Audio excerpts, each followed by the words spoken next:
how to use jujitsu to connect with others. Question comes from John.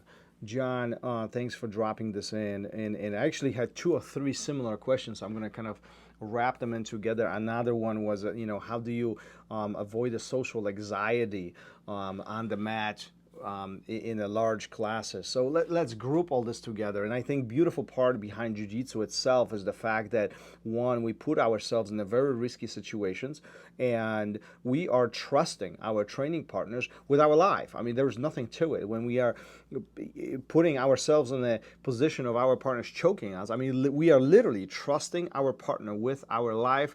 We trust them that when I tap, when it's and, they will let it go. If they don't, then we are all in trouble, right? So, we already have this very strong bond between each other. But two, there's this huge component of jiu-jitsu that not many other sports have, and there's this community, there's this bond. I'll be honest here with you.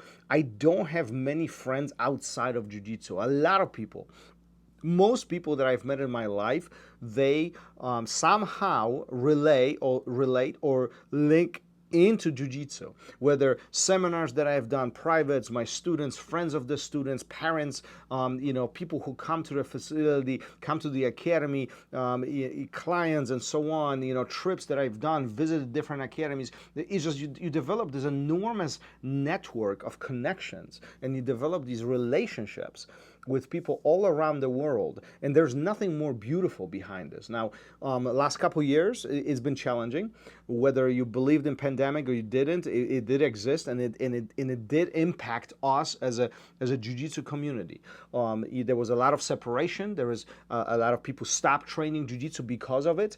And again, we're not here to talk about whether it's true or not, whether you believe it or not, but those are the facts, that jiu-jitsu was one of those activities that did get impacted quite a bit. Now, as we are coming out of this, as this thing is stabilizing and we are back to training, it's important to reconnect. It's important to continue making these relationships, or maybe reconnect these relationships and bring them back. Perhaps you had a training partner who you used to train with, but they are no longer there. Pick up the phone and call them. Get them back on the mat. I'm pretty confident that those people will appreciate you. Sometimes it's very difficult to return on the mat because of the social anxiety, because we often overthink things, and we think about, what are they going to think about me? I was off for a year or two. I don't want to come back. I'm going to feel embarrassed. I'm not as good. They are much better. All of this is going on in our heads. So do yourself and your partner a favor. Call them. Pick up the phone. Call them, get them back on the mat. I'm pretty confident that not only you will appreciate the fact that they came back, but they will love it even more, because we do know that jiu-jitsu has a very positive impact, not only mentally, but also physically.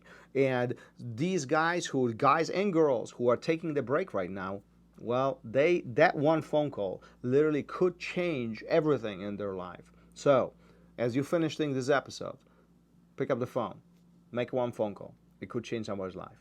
Peace.